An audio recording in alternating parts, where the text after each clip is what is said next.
canal. Sí, total, a mí también me parece mejor.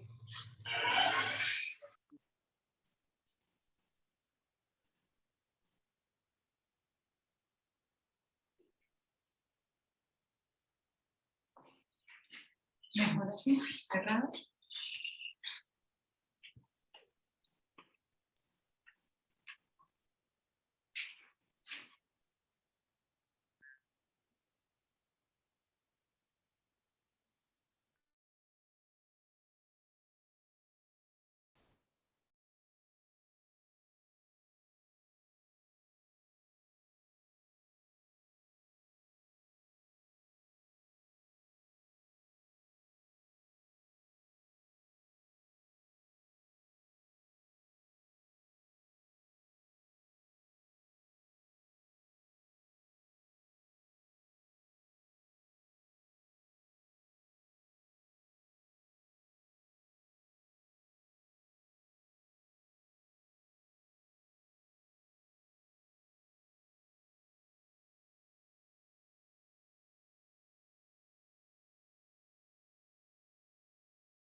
Voy a ir dando ingreso, ¿listo?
Buenos días, muchas gracias a todos los que se han conectado.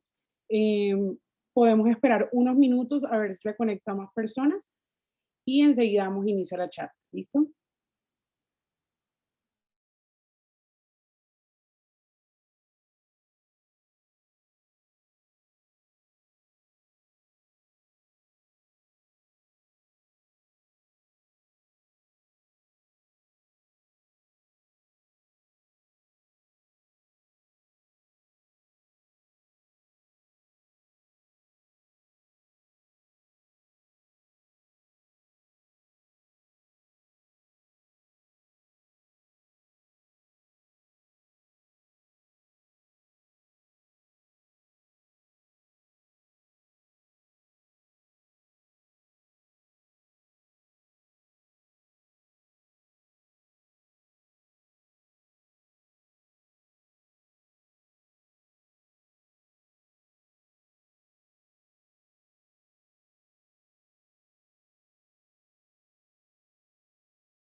Buenos días para todos. Buenos días. Buenos días. Buenos días. Hola, doctora, buenos días. días.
Bueno, yo creo que ya podemos dar inicio. Buenos días a todos. Muchas gracias por haberse conectado a una nueva revisión del DERMIC. En este caso vamos a seguir con el bloque de las enfermedades inflamatorias. Vamos a estar revisando el día de hoy urticaria.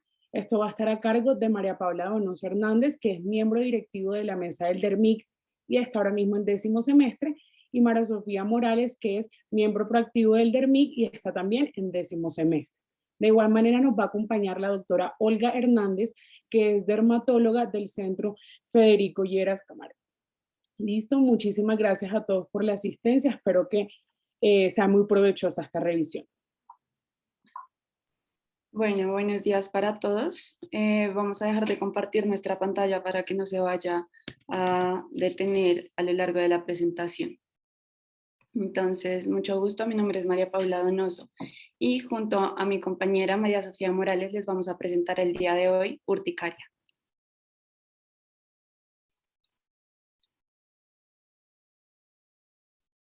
Listo.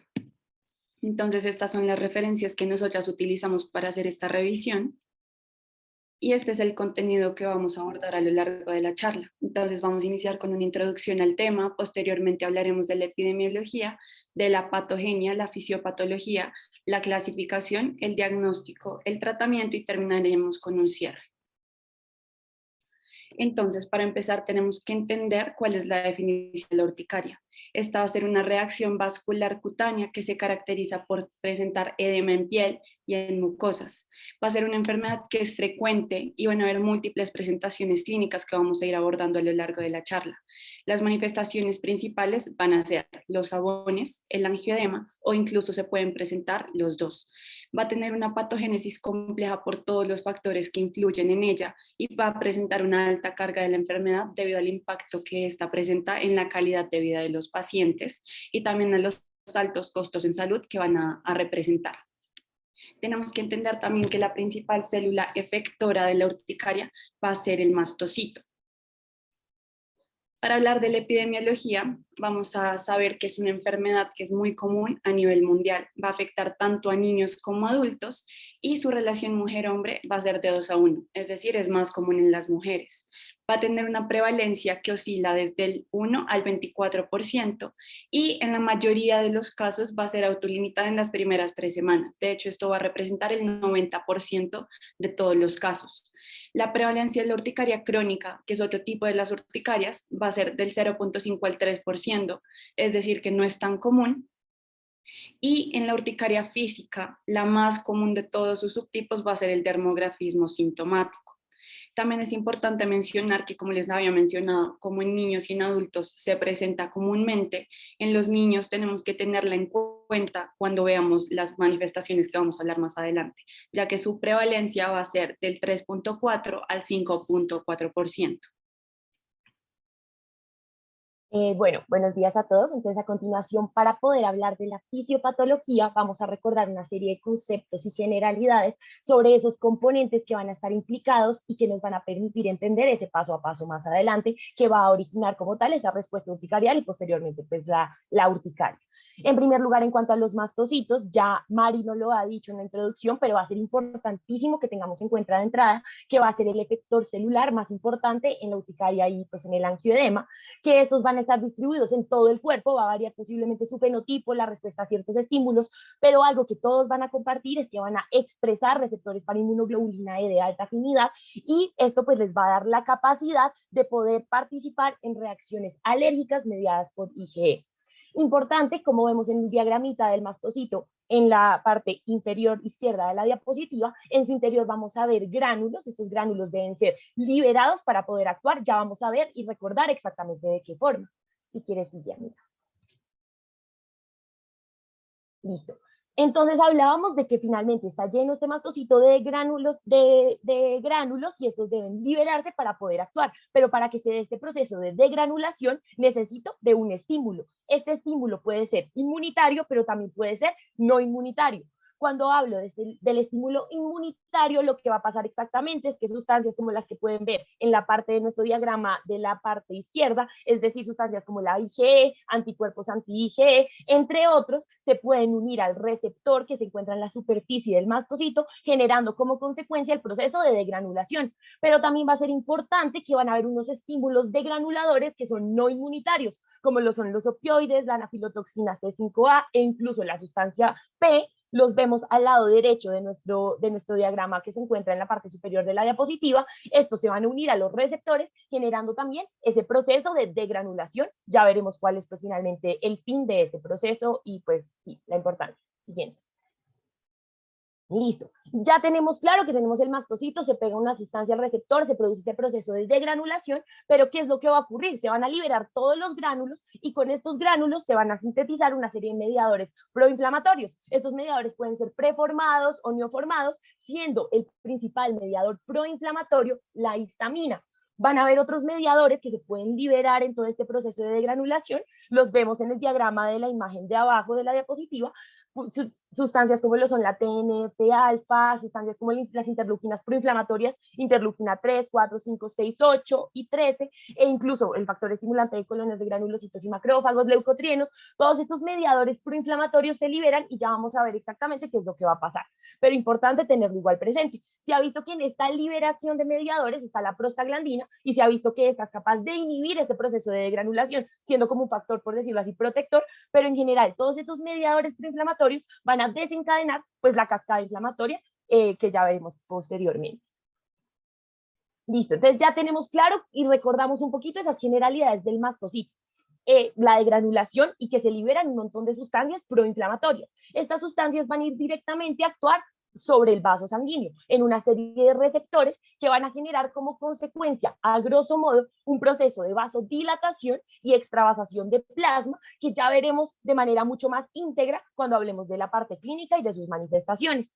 Dentro de estos vasos sanguíneos y la sangre, también se ha visto que hay otra serie de factores humorales que promueven la liberación de histamina, que recordemos que era ese factor principal mediador proinflamatorio que va a actuar en todo este proceso. Tenemos unos factores humorales en sangre que son competitivos, es decir, compiten con la inmunoglobulina E por el puesto en el receptor, como lo son los autoanticuerpos IgG funcionales, que van a actuar directamente sobre mastocitos, sobre basófilos, y se van a unir específicamente al dominio alfa 2, pero también tenemos otros factores humorales en sangre que son no competitivos, se unen al dominio alfa 1 y promueven esa liberación de histamina, contribuyendo pues a todo este proceso y a esta cascada inflamatoria. Hablando de los nervios puntualmente, en cuanto a generalidades, para ya ahorita hablar el del paso a paso, van a haber diferentes sustancias, como lo son la sustancia P, como lo son otros neuropéptidos, que liberan histamina, induciendo esta reacción alérgica y también nos van a permitir entender una serie de manifestaciones clínicas que se van a presentar característicamente en este cuadro de urticaria. Listo, ya habiendo aclarado esos conceptos y recordando esa serie de generalidades, entonces, de manera macro es importante recordar que el mastocito se va a activar gracias a mecanismos inmunológicos o no inmunológicos, como veíamos previamente, se produce la degranulación del mastocito, se libera histamina y otra serie de mediadores inflamatorios, y todo esto va a dar origen al angioedema o a la urticaria. Puntualmente, en cuanto a la histamina, esta va a actuar sobre receptores H1, sobre receptores H2. Recordar, muy importante, que los receptores H1 principalmente se van a encontrar sobre músculo liso, sobre el endotelio del vaso sanguíneo, que nos va a promover el aumento de la permeabilidad, y esto ya en la clínica lo vamos a ver de manera más detallada más adelante, pero va a producir edema que puede ser traducido en abones de centro pálido, pero también la presencia incluso de angioedema, como veíamos en la introducción, que pues finalmente va a ser un edema que va a comprometer dermis e incluso tejido celular subcutáneo. Esta histamina, este mediador proinflamatorio, también puede actuar en receptores H2, promoviendo la vasodilatación arteriolar y venular y actuando sobre fibras nerviosas, que en el cuadro clínico lo vamos a ver, pero va a ser muy característica la presentación de prurito y adicionalmente de ese eritema producto de la vasodilatación que rodea usualmente estos abones que nos van a explicar más adelante de manera mucho mejor. Siguiente. Ya hablando puntualmente de la urticaria, entonces va a haber una urticaria que sí va a ser dependiente de mastocitos, es decir, va a estar muy relacionada a todas estas generalidades que hemos venido viendo sobre los mastocitos y esa cascada inflamatoria y alérgica que se genera, pero también va a haber una urticaria independiente de mastocitos. Cuando hablamos de la que es dependiente de mastocitos, o sea, yo necesito la activación del mastocito para que se dé la urticaria, podemos hablar de unos estímulos que van a ser inmunitarios, no inmunitarios como veníamos viendo. En los inmunitarios, entonces básicamente lo que ocurre es que va a haber una fuga de plasma por factores locales, sea por calor y sea por presión, otra serie de factores físicos que igual vamos a ir viendo a lo largo de la presentación. Y puntualmente, molecularmente lo que pasa es que va a haber una unión de un anticuerpo, de un antígeno, ya vamos a ver que se puede unir al receptor, promueve la degranulación y se da la respuesta urticarial.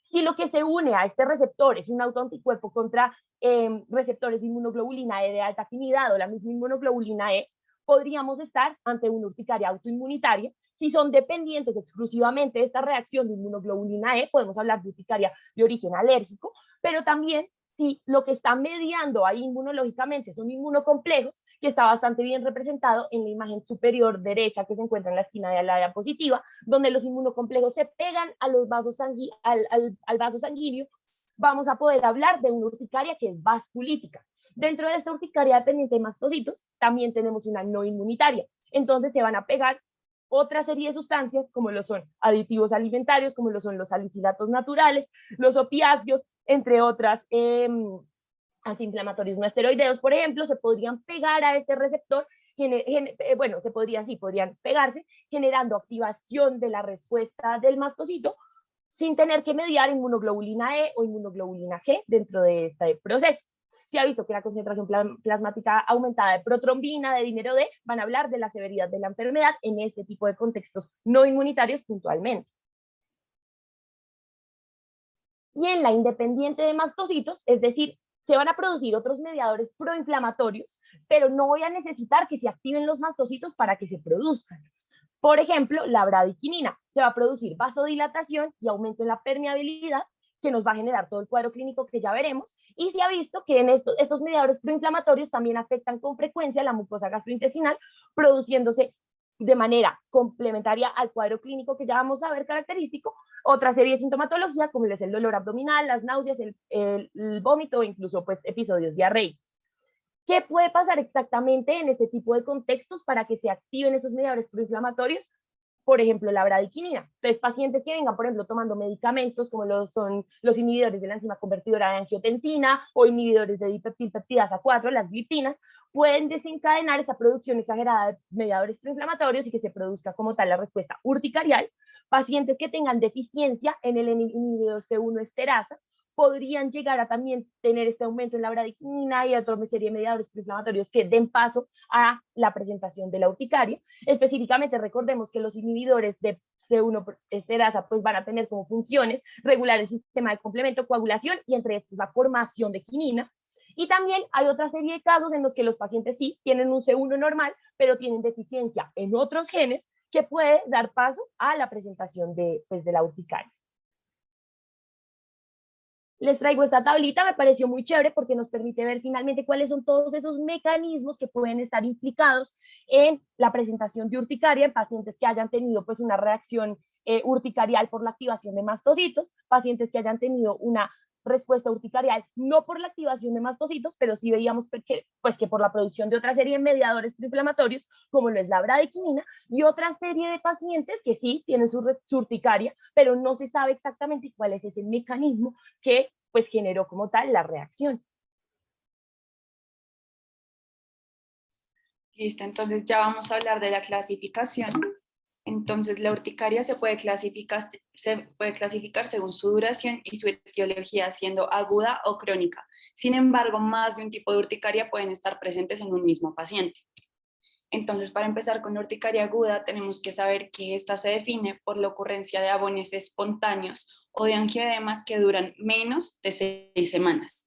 Entonces, clínicamente lo que vamos a encontrar son abones o placas eritematoedematosas, que son pruriginosas, que es la característica. También que son evanescentes, es decir, que cuando nosotros las presionamos, estas van a desaparecer, y también que van a presentar un diámetro variable. Estas van a desaparecer usualmente en las primeras 24 horas y los abones que van a presentar los pacientes van a ocupar más del 50% de la superficie corporal. En cuanto al angioedema, este va a ser más común en los niños de 3 años. Adicionalmente, los pacientes pueden presentar algunos síntomas sistémicos, como los cuales son las sibilancias, la dificultad respiratoria, náusea, mareo, fiebre, entre muchos otros, que nos pueden indicar esta respuesta de hipersensibilidad tipo 1, que está afectando pues finalmente todo el organismo. Entonces, como es una respuesta de hipersensibilidad tipo 1, es necesario que haya una sensibilización previa contra el alergeno para poder desencadenar pues, la patología como tal. En cuanto a las causas, en la mayoría de casos estas no se encuentran, sin embargo, estas son las que podemos sospechar. Entonces, las infecciones virales, sobre todo las infecciones del tracto respiratorio, y en los niños, pues además de las virales vamos a encontrar las parasitarias. También las infecciones bacterianas van a ser importantes. Los medicamentos, fundamentalmente los antihipertensivos, los AINES y los antibióticos, al igual que los alimentos, vamos a tener, por ejemplo, las nueces, las fresas, los paquetes. Va a ser muy importante indagar sobre estos al momento de hacer la historia clínica, y también otros que podemos encontrar como el estrés emocional. Aunque todos estos que les estoy mencionando los podemos encontrar en los pacientes, los más comunes y los cuales tenemos que tener más en cuenta son los medicamentos y los alimentos. Ya para hablar de la urticaria crónica, esta se define por la presencia de abones espontáneos o angioedema diaria o casi diariamente por más de 6 semanas. Entonces, en promedio, el cuadro va a durar de 6 semanas a 2 a 5 años. Sin embargo, el 90% de los casos va a ser autolimitado en los primeros 6 meses sin que se encuentre la causa. El resto de casos pueden durar incluso hasta 10 años y después incluso hasta 20 años. Clínicamente, estos pacientes van a presentar abones evanescentes que desaparecen en menos de 24 horas y, como les mencionaba, va a ser generalmente autolimitada. Vamos a tener dos tipos de la urticaria crónica. Va a ser la espontánea, en la cual ya vamos a hablar, pero que no se encuentra ningún desencadenante, o la inducida, en el cual sí se encuentra. Entonces, en la urticaria crónica, ¿qué sucede? Vamos a tener un anticuerpo anti-IgG asociado contra el receptor de la inmunoglobulina E de alta afinidad, que es el FcRIA, o también contra anticuerpos contra la inmunoglobulina A. Entonces tenemos que diferenciar la urticaria crónica, que es la que dura más de 6 semanas persistentemente, de la urticaria intermitente, en la cual los síntomas pueden persistir por muchos años, sin embargo va a ser intermitente, o sea, va a aparecer, desaparece y posteriormente vuelve a aparecer. Hay varios factores asociados, como lo es la autoinmunidad, que es muy importante que indaguemos sobre ella cuando estemos con los pacientes, y también la enfermedad tiroidea, debido a que se asocia sus anticuerpos a la aparición también de la urticaria. En cuanto a la urticaria espontánea crónica, como les había mencionado, no se va a encontrar un alergeno o un proceso patológico de base. La podemos dividir en la urticaria espontánea crónica idiopática o autoinmune. Entonces, a pesar de que no podemos encontrar un alergeno o proceso patológico que nos esté causando el cuadro clínico, sí tenemos que sospechar en algunas causas que pueden estar presentando los pacientes. Entonces, unas de ellas son las infecciones. Lo mismo, las infecciones virales, parasitarias o bacterianas, o incluso las infecciones fúngicas. Entonces, la etiología infecciosa va a presentar posteriormente la urticaria en estos casos.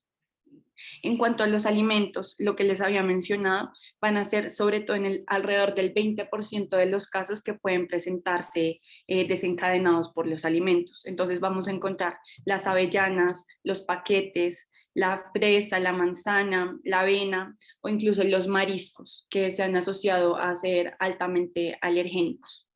En cuanto a los medicamentos, tenemos que indagar sobre todo por los IECAS y los AINES, ya que estos nos van a empeorar el cuadro. Sin embargo, tenemos que entender una cosa que es fundamental. Lo que sucede es que no necesariamente cuando el paciente inicia un medicamento va a aparecer la urticaria.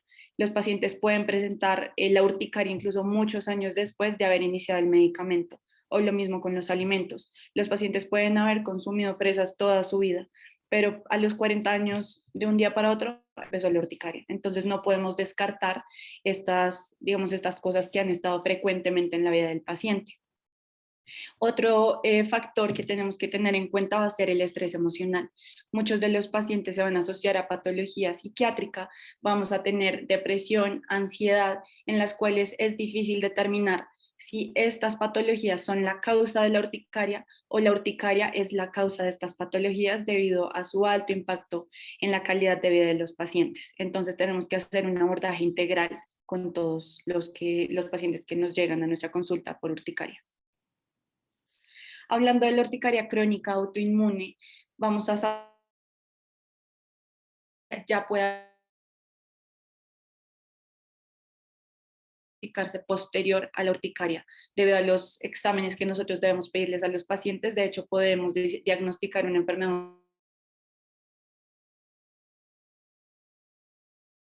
Entonces, como les había mencionado en diapositivas anteriores,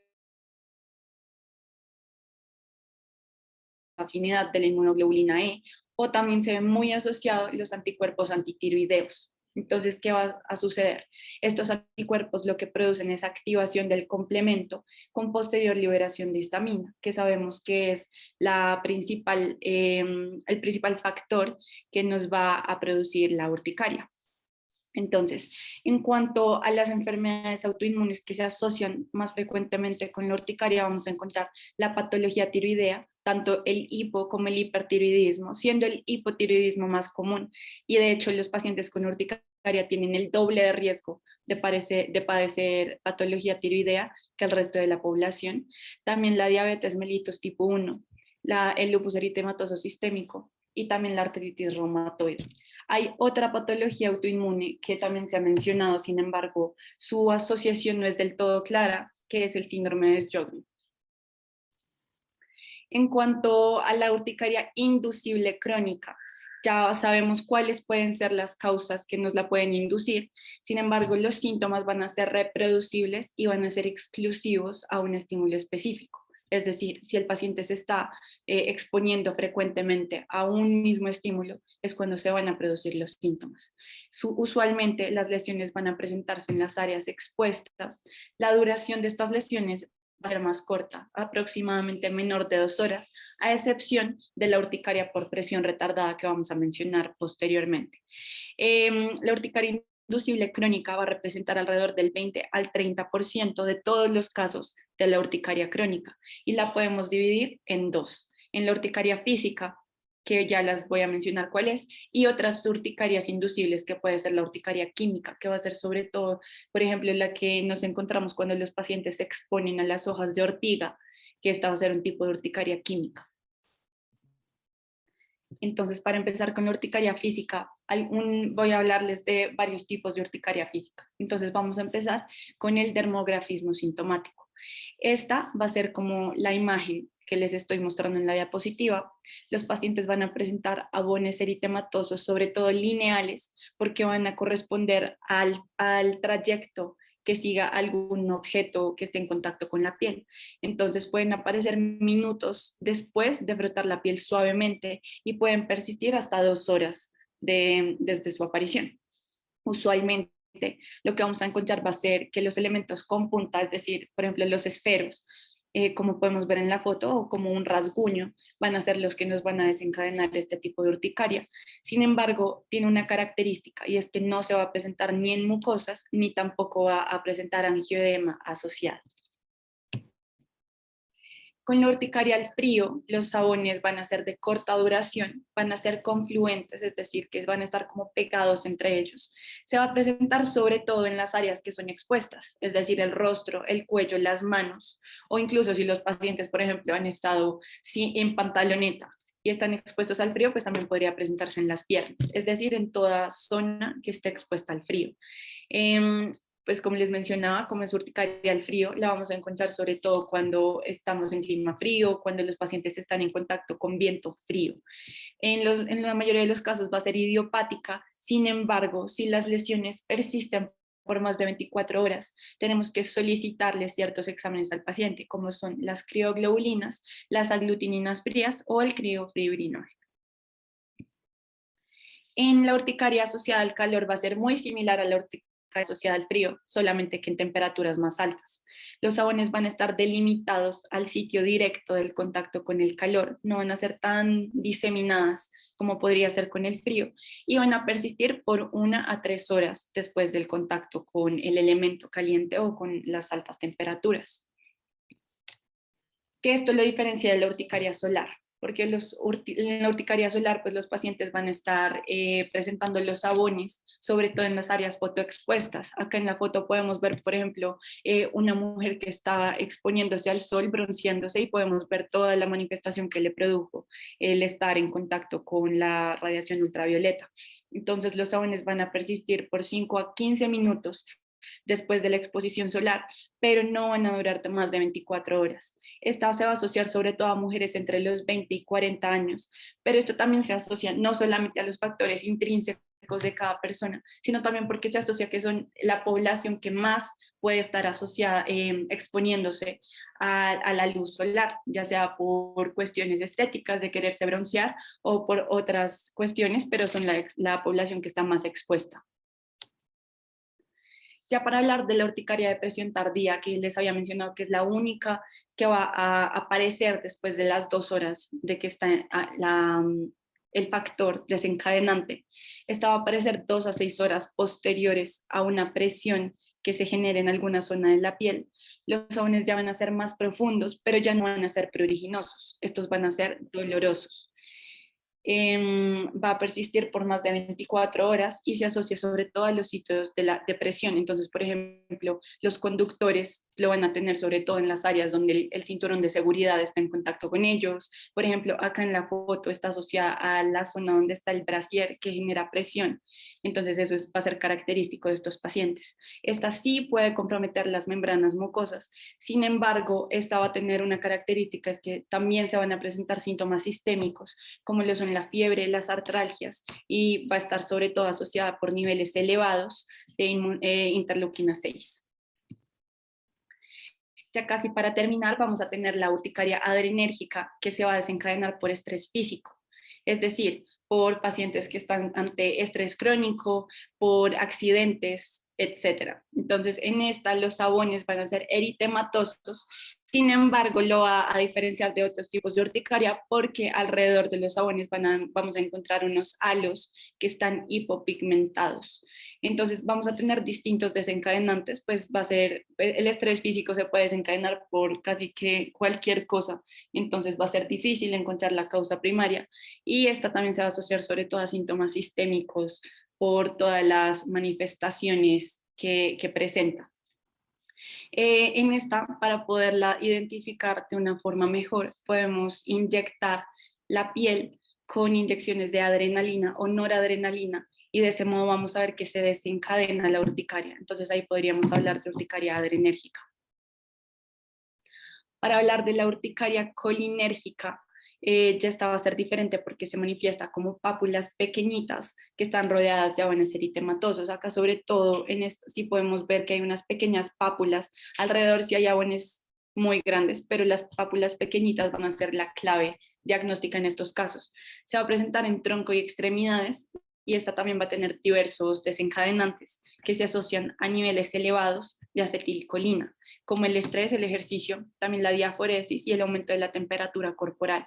Las manifestaciones van a durar de 15 a 60 minutos y, como les mencionaba, las altas concentraciones de acetilcolina va a activar sobre todo los receptores muscarínicos que se encuentran cerca de las glándulas sudoríparas, y de esta forma se va a desencadenar el estímulo del mastocito, y por eso es que se van a presentar las manifestaciones. El angioedema vibratorio se va a caracterizar por edema cutáneo que se desencadena posterior a la vibración que presenten los pacientes por más de 10 minutos. Sin embargo, esta presentación no es frecuente encontrarla. Y ya para terminar con la urticaria física, vamos a hablar de la urticaria de contacto. Esta se va a dividir en inmunológica o no inmunológica. Entonces, la inmunológica requiere la sensibilización previa al alergeno, ya que va a corresponder a una reacción de hipersensibilidad tipo 1. Entonces, los abones se van a delimitar únicamente a las áreas donde la persona estuvo en contacto con el agente químico o proteico. Entonces, como les había mencionado, esta es muy característica de las hojas de ortiga. Entonces, los pacientes tocan la hoja de ortiga y si se dan cuenta, los sabones únicamente van a estar delimitados a esa zona, el resto del cuerpo está intacto. Entonces, esta es una clave que podemos encontrar para poderla identificar.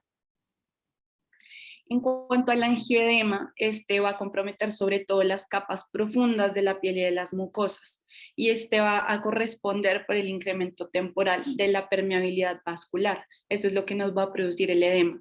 Entonces es un síntoma fundamental que tenemos que tener en cuenta de la urticaria, y también puede corresponder no solamente a la urticaria, puede corresponder también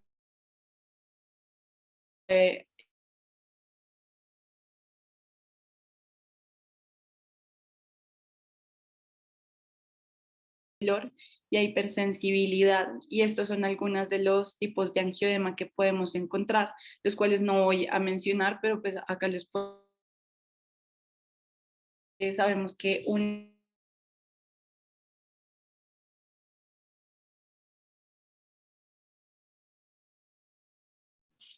ya para pasar al diagnóstico, este va a ser un diagnóstico clínico. Se va a basar en la historia clínica y en el examen físico, y solamente dependiendo del caso que estemos viendo se van a solicitar para clínicos. No va a haber un algoritmo que nos diga qué ir pidiendo, sino que todo va a ser guiado, individualizado al paciente. Entonces, en la historia clínica tenemos que indagar por la frecuencia de las lesiones, cuáles fueron las circunstancias del inicio. Esto es fundamental porque esto nos puede ayudar a saber cuál fue el desencadenante. También la duración de las lesiones, por lo que les había mencionado ahorita en la clínica, que no todas van a durar lo mismo, no todas se van a manifestar de la misma manera. El patrón de recurrencia, también síntomas asociados como los que les había mencionado, que son sistémicos, la dificultad respiratoria, la fiebre, la anorexia, entre otros síntomas que pueden presentar los pacientes.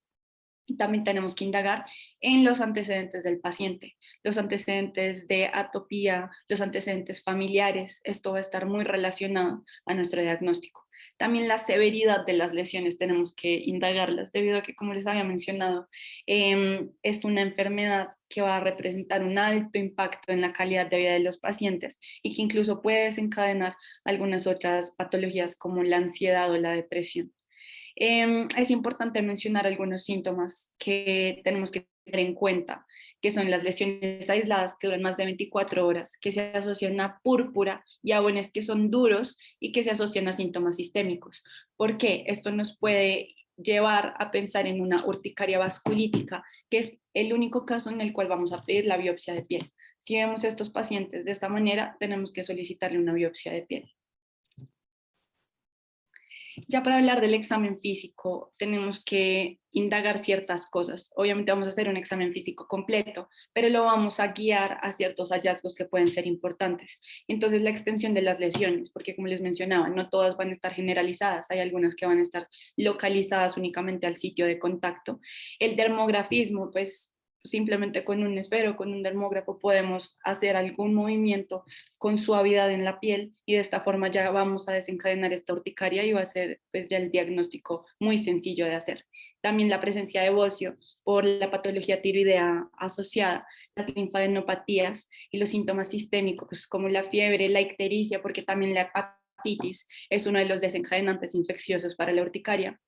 También tenemos que tener en cuenta las organomegalias y la sinovitis, también por las enfermedades autoinmunes que pueden estar asociadas a la urticaria. Entonces, para hablar del angioedema, lo vamos a identificar como un angioedema que es súbito, que es muy bien pronunciado, pero que no podemos definir perfectamente los bordes, y también se asocia mucho a la inflamación. Las lesiones van a ser no tan graves, digamos que van a ser un poco más tenues y van a durar más o menos 48 a 72 horas después del desencadenante, y sobre todo el angioedema nos va a comprometer la lengua, los labios, los párpados, los genitales y en algunos casos que no son lo más común, pero puede también afectar al intestino. Entonces acá, pues para mencionarles el patrón de distribución y la morfología, en esta imagen que tenemos a la izquierda de la pantalla, vamos a tener, digamos, un patrón que es sobre todo de áreas de presión. Entonces podríamos pensar en una urticaria de presión tardía.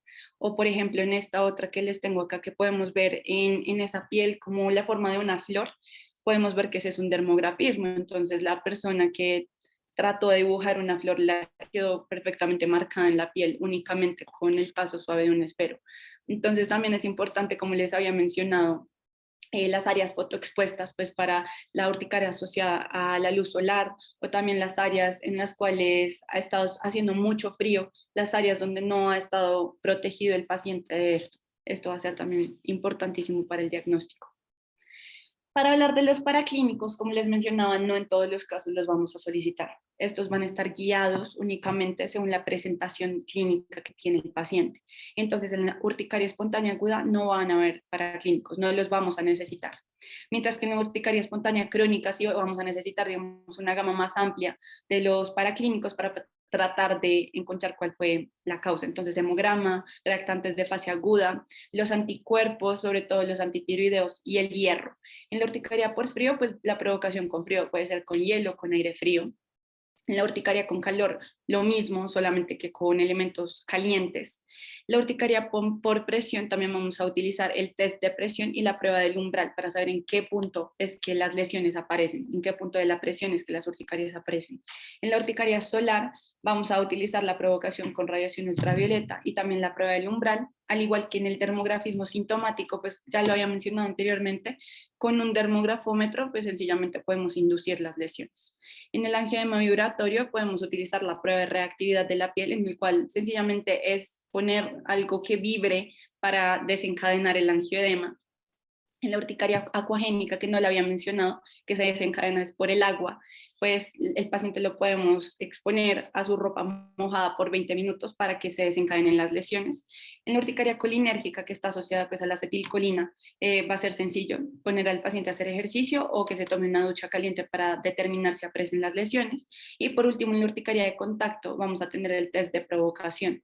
Entonces, como pueden ver, pues va a ser muy guiado a los síntomas del paciente y en realidad va a ser también un poco de lógica de qué es lo que está presentando el paciente para nosotros solicitar.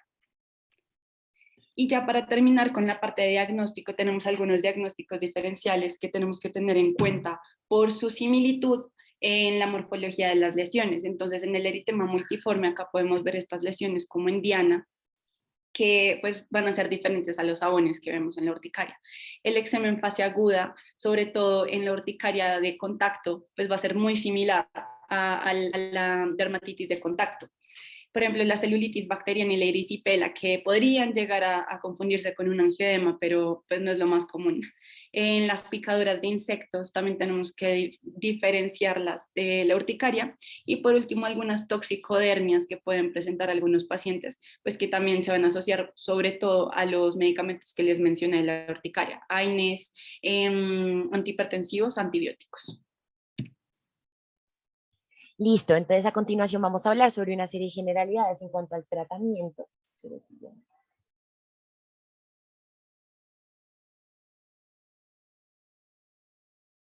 Entonces, a continuación, pues hemos decidido dividir esta parte en 4 grandes puntos. En primer lugar, vamos a hablar sobre una serie de generalidades a tener en cuenta de manera transversal a cualquier tipo de urticaria. En segundo lugar, vamos a hablar de ese manejo del paciente que tenga una urticaria aguda, crónica, espontánea o inducible. En tercer lugar, hablar sobre ese manejo también general que se le debe dar a un paciente que de pronto tenga una deficiencia del inhibidor esterasa C1. Y por último, hablar de los pacientes que de pronto tengan de manera confirmatoria una urticaria vasculítica, a ver cuáles van a ser esos pilares de manejo. Entonces, en cuanto a las generalidades, va a ser importantísimo durante la consulta darle a nuestro paciente consejos, darle a nuestro paciente información sobre de pronto esos precipitantes frecuentes. Si ya se identificó el precipitante, pues explicarle la importancia de evitar la exposición a ese tipo de precipitantes o hacerlo de manera, ya vamos a ver más adelante, pero generando una tolerancia de manera como paulatina. Hablar sobre las opciones de tratamiento que tiene nuestro paciente y también muy importante hablar sobre ese tema de pronóstico. En segundo lugar, mencionarle al paciente que adicional a una serie de pilares grandes que tenemos de tratamiento, las lesiones, por ejemplo, antipruriginosas o el simple hecho de evitar factores agravantes, van a ser una serie de medidas que debemos tener presentes, van a ser suficientes en algunos casos, en casos que de pronto son autolimitadas la presentación del cuadro clínico, pues van a ser bastante útiles, pero también pues van a funcionar de pronto de manera complementaria a otra serie de medidas que ya vamos a ver. En ciertos casos va a ser importante la combinación con otros tratamientos para poder tener una mejora sintomática de nuestro paciente y una mejora en su calidad de vida. Entonces, explicarles pues ese manejo que puede ser complementario, que puede ser también muy útil. Y por último, mencionarles también que aproximadamente 1/3 de los casos de urticaria de nueva aparición serán persistentes, pueden tener sintomatología continua, y si esta llega a, pues por más tratamiento y manejo que se deje, a seguir presentándose a lo largo de las semanas, pues sí va a ser importante contemplar la posibilidad de revalorar con un especialista y poder de pronto modificar el tratamiento.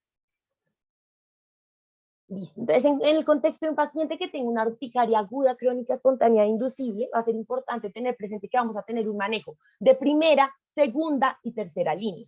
Dentro del manejo de primera línea, entonces esa piedra angular van a ser los antihistamínicos. Va a ser importante tener presente que solo el 40% de estos pacientes que tienen su urticaria y que adicional van a tener manejo antihistamínico logran una remisión total del cuadro, pero el manejo con antihistamínicos sí va a ser bastante útil para disminuir el prurito, para disminuir el tamaño de las lesiones e incluso la inflamación de los sabores característicos que ya veíamos pues en la parte de manifestaciones clínicas.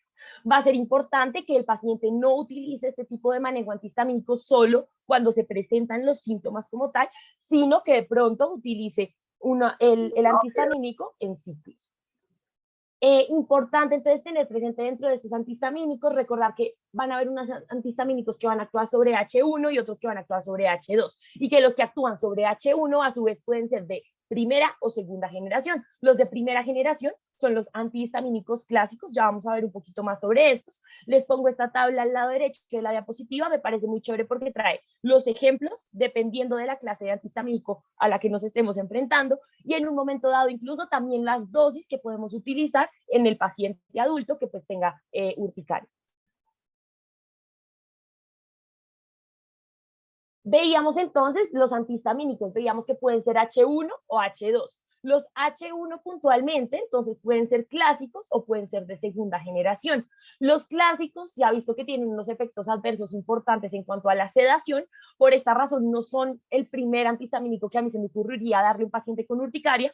Podrían combinarse de pronto con antihistamínicos que no tengan estas propiedades sedantes, de pronto dar el antihistamínico que no tiene estas propiedades sedantes de manera diurna y de pronto en la noche complementar con un antihistamínico de estos clásicos, pero no es lo usual. Dentro de los antihistamínicos H1 tenemos unos de segunda generación, incluso dentro de estos de segunda generación hay unos nuevos que han surgido, y estos pues van a ser bastante útiles dentro de este manejo de primera línea, van a tener una buena tolerancia, y adicionalmente algo bueno es que podemos aumentar las dosis hasta 4 veces en pacientes que tengan de pronto una urticaria de difícil manejo, y van a ser pues bastante útiles dentro del manejo. Les traigo dos de los múltiples ejemplos dentro de estos antihistamínicos H1, puntualmente los que les voy a mencionar son de segunda generación y son de los nuevos que han surgido. En primer lugar, la fexofenadina, que es un metabolito activo de la terfenadina y que se ha visto que no produce, por ejemplo, RAMs como las arritmias ventriculares, como la terfenadina. Y en segundo lugar, la desloratadina, que la hemos escuchado yo creo que todos muchísimo, va a ser un metabolito activo de la loratadina y se ha visto que tiene una potencia antihistamínica más alta que la loratadina, y pues también va a ser útil en este tipo de manejo. Tener en cuenta las interacciones medicamentosas, entonces les pongo uno de los múltiples ejemplos, un paciente de pronto que esté tomando misolastina y que adicionalmente esté tomando un medicamento que actúe sobre el citocromo P450, como la cimetidina, como las ciclosporinas, algunos de los múltiples ejemplos. Va a ser importante tener bastante cuidado con este tipo de interacciones en el momento de escoger el antihistamínico ideal para nuestro paciente.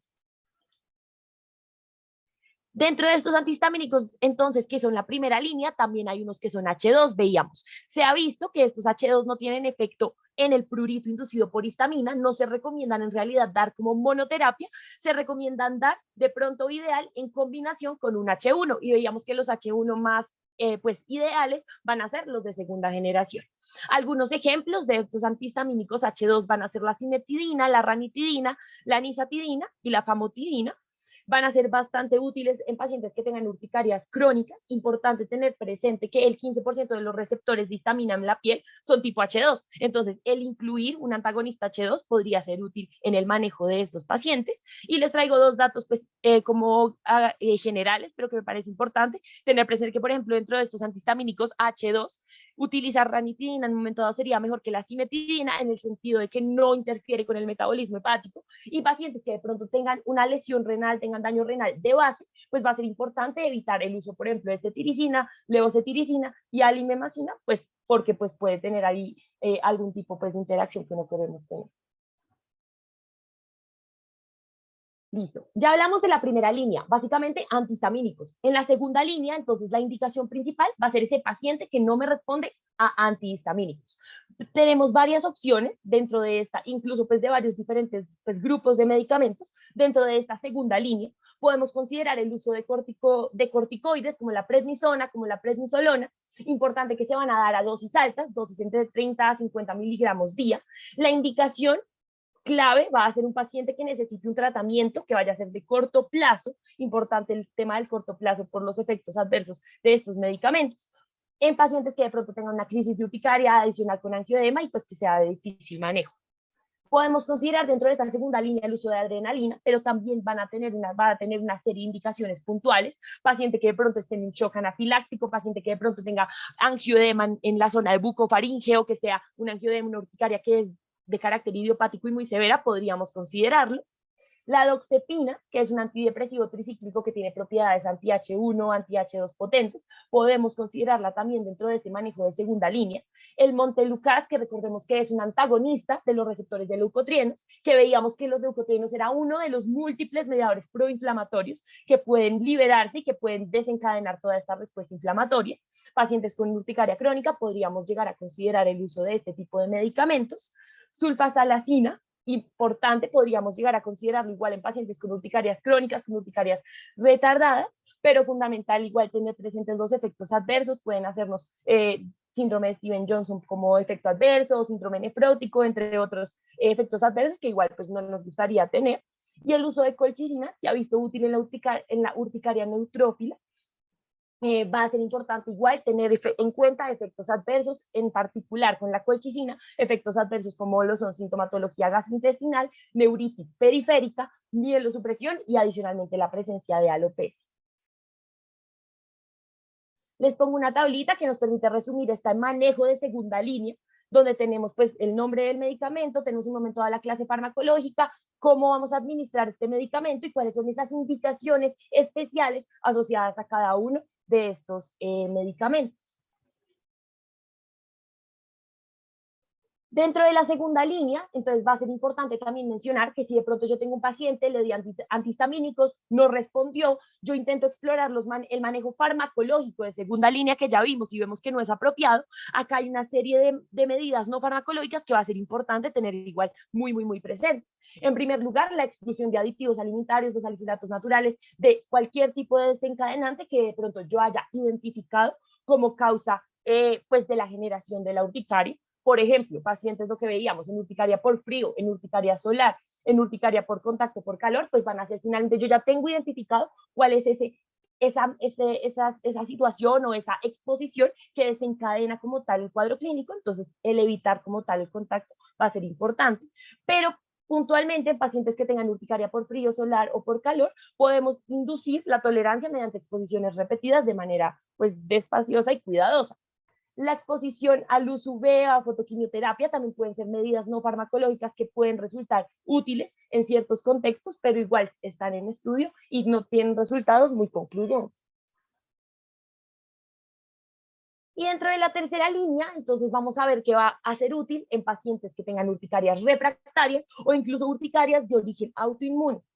¿Qué medidas de manejo podríamos considerar? Entonces, en primer lugar, la plasmaféresis va a ser útil en pacientes que tengan urticarias crónicas autoinmunes. Importante no utilizarla de pronto como monoterapia por su alto costo, pero sí pues puede ser útil como medida complementaria.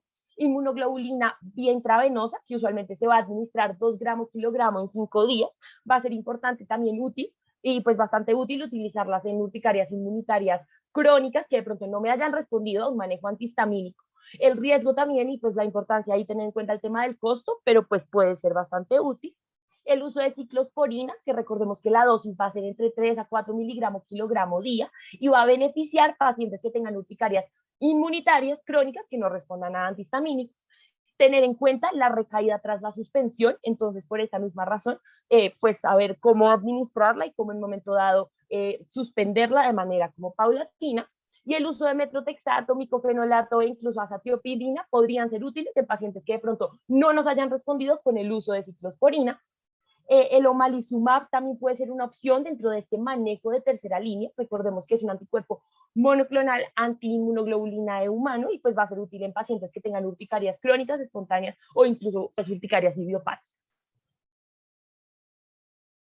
Me pareció bastante útil esta tabla, habla ya de manera muy resumida que en primer lugar pues yo intento eliminar esa causa identificable, evitar desencadenantes físicos y minimizar factores agravantes que puedan complejizar pues el cuadro, la presentación del cuadro clínico, y luego ya paso a ese tratamiento farmacológico que hemos venido viendo, de primera, segunda, tercera línea. Primera línea, antihistamínicos. Segunda línea, hay tratamientos en realidad combinados, puede utilizar corticosteroides, veíamos adrenalina, dependiendo de nuestro paciente, y manejo de tercera línea, que ya son terapias en realidad inmunomoduladores.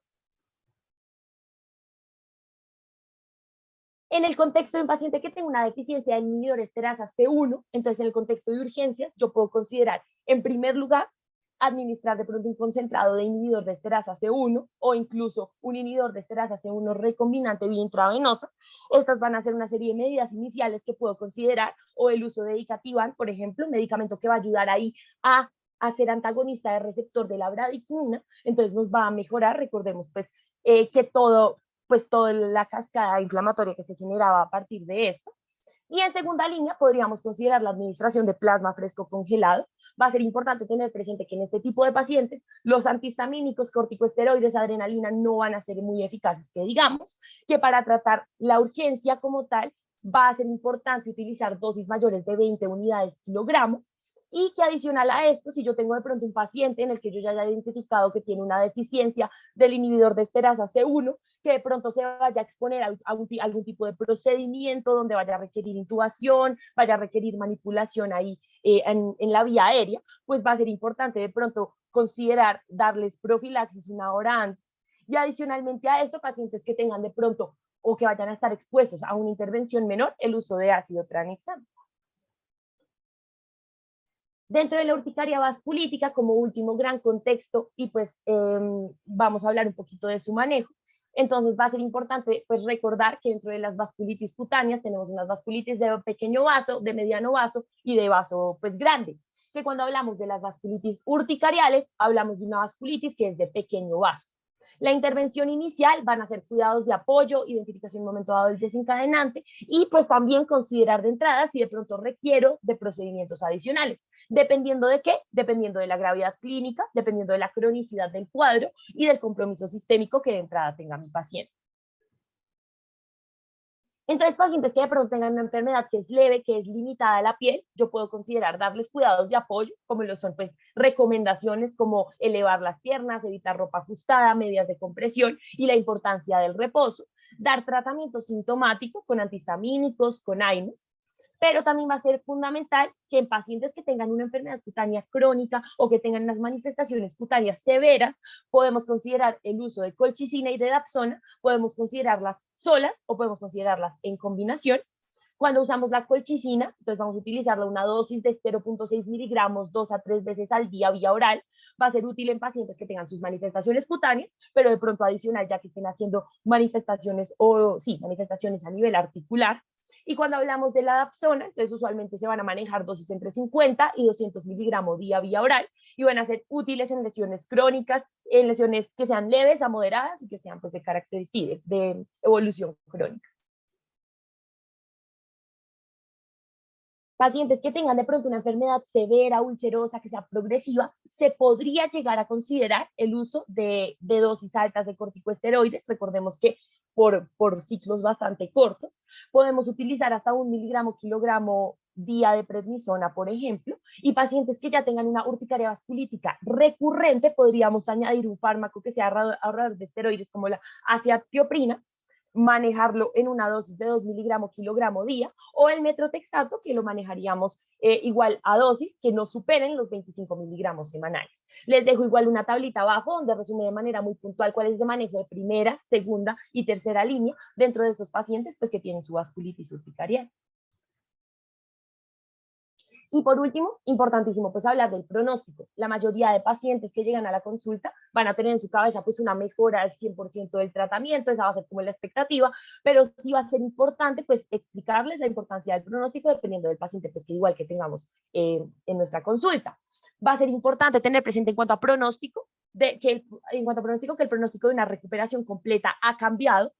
Hay estudios pues, de hace 40 años versus estudios de hoy en día que nos permiten ver que en realidad pues, ha cambiado bastante, como la película, por decirlo así.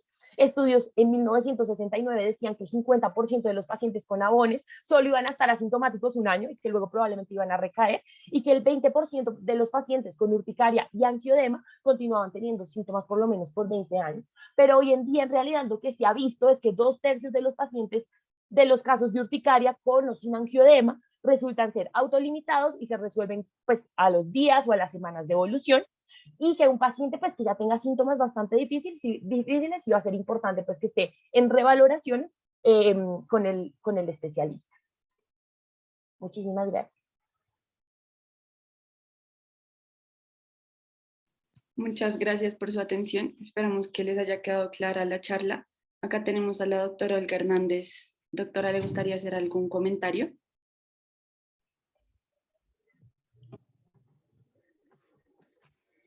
Sí, ¿cómo están? Buenos días. ¿Me escuchan bien? Hola doctora, buenos días, sí señora. Súper bien. Aló. Bueno. Primero, felicitar a María Paula y María Sofía porque la revisión estuvo muy bien enfocada.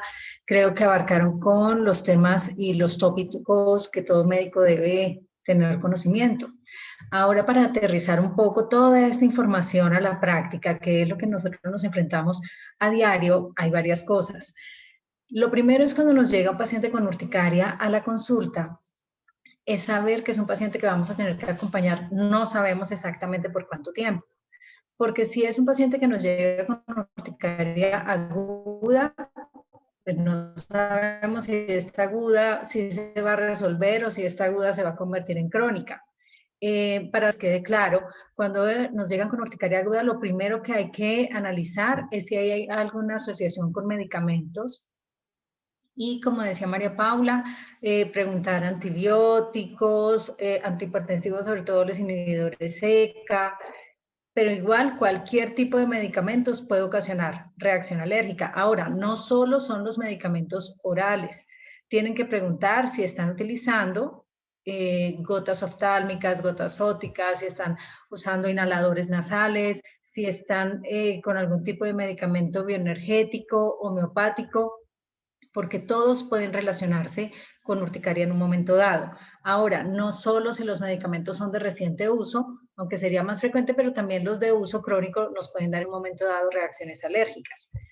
Ahora, si los pacientes ya consultan por una urticaria crónica, hay que hacer una historia clínica muy bien detallada, un examen físico perfecto, completo, y preguntarle siempre al paciente si él asocia sus lesiones con algún tipo de desencadenante, ya sea desencadenante físico o desencadenante químico. Y sí, en ellos siempre tenemos que hacer estudios completos, estudios de autoinmunidad, estudios de pruebas tiroideas. A veces nos tenemos que ayudar del gastroenterólogo, porque esto puede ser en un momento dado una patología multidisciplinaria, porque también cuando tienen helicobacter positivo nos puede empeorar o nos puede favorecer la aparición de la urticaria crónica. A veces los trastornos emocionales, la ansiedad, la depresión, también pueden favorecer que los pacientes tengan esta patología. Entonces, a veces los tenemos que enviar a psicología, a psiquiatría. También nos podemos ayudar con la alergología para la realización de las pruebas de alergia en algún momento. ¿Y me escuchan bien? ¿Sí? Sí, doctora. Sí. En cuanto al tratamiento, hay varias guías que se han venido modificando. Antes se hacía mucho énfasis en la asociación de los de segunda generación con los de primera. Algunos la siguen apoyando, otros no siguen apoyando eso, sino que se vayan incrementando hasta 3, 4 veces la dosis de los antihistamínicos de segunda o de tercera generación.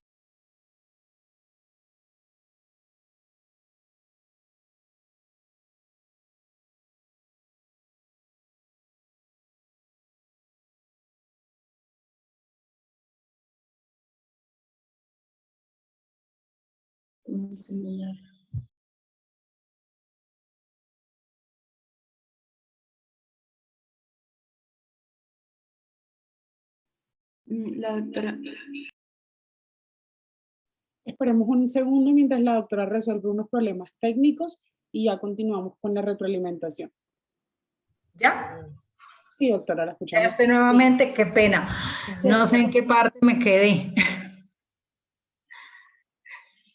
Cuando estaba hablando del esquema de manejo, ¿sí? Sí, doctora, que hay como diferencia entre las guías, que hay unas que prefieren como aumentar las Ah, dosis de los antihistamínicos de segunda generación, pero otros que utilizar pues sí, diferentes tipos. sí, que algunas veces algunas guías decían de asociar, sí, que algunas guías decían de asociar los antihistamínicos de primera con segunda generación o de tercera con primera. Ahora se está tratando más de aumentar la dosis hasta 3, 4 veces.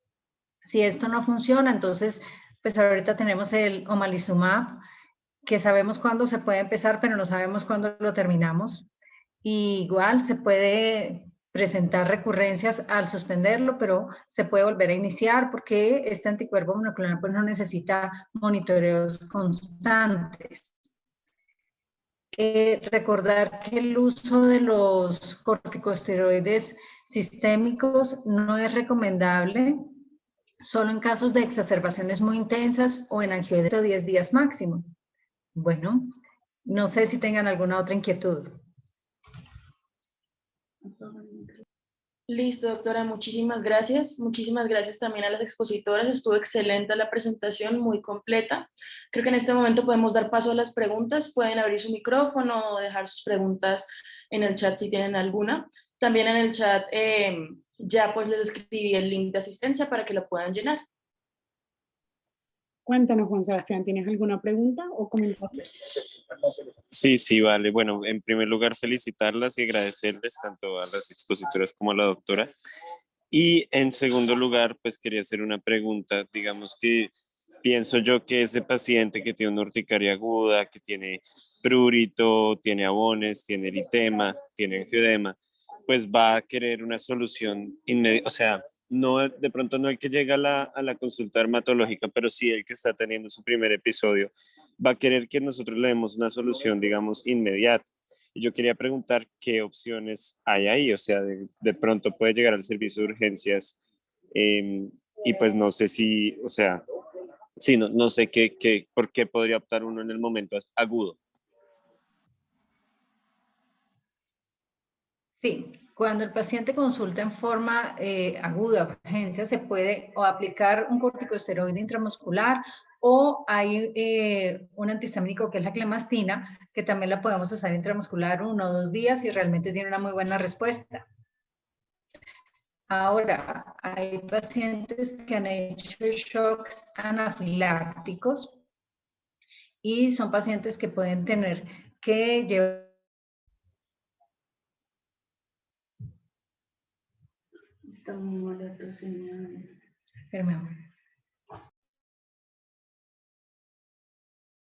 Doctora, de pronto, mientras responde las preguntas, pues puede apagar la cámara para mejorar la conexión.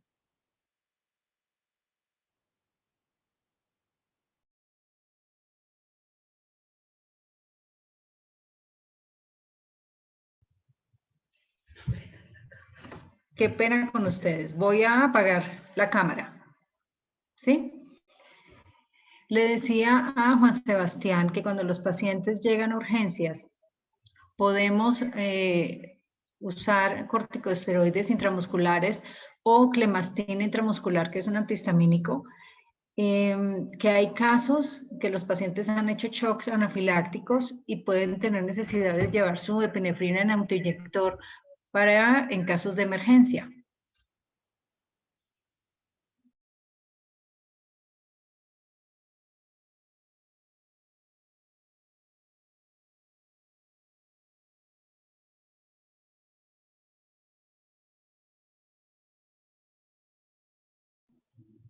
¿Me escucharon bien? Ahorita hubo un periodo de tiempo cortico en el que no se escuchó nada, doctora.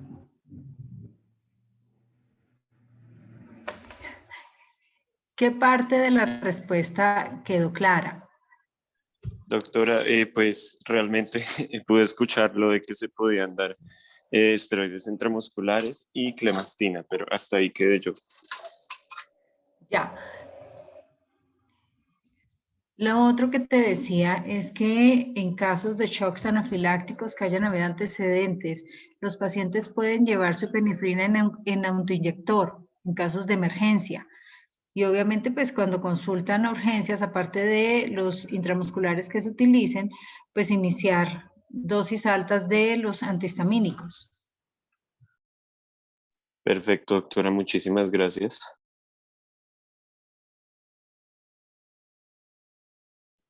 Gracias, doctora. ¿Alguna otra persona tiene otra pregunta? La puede escribir en el chat, puede abrir el micrófono.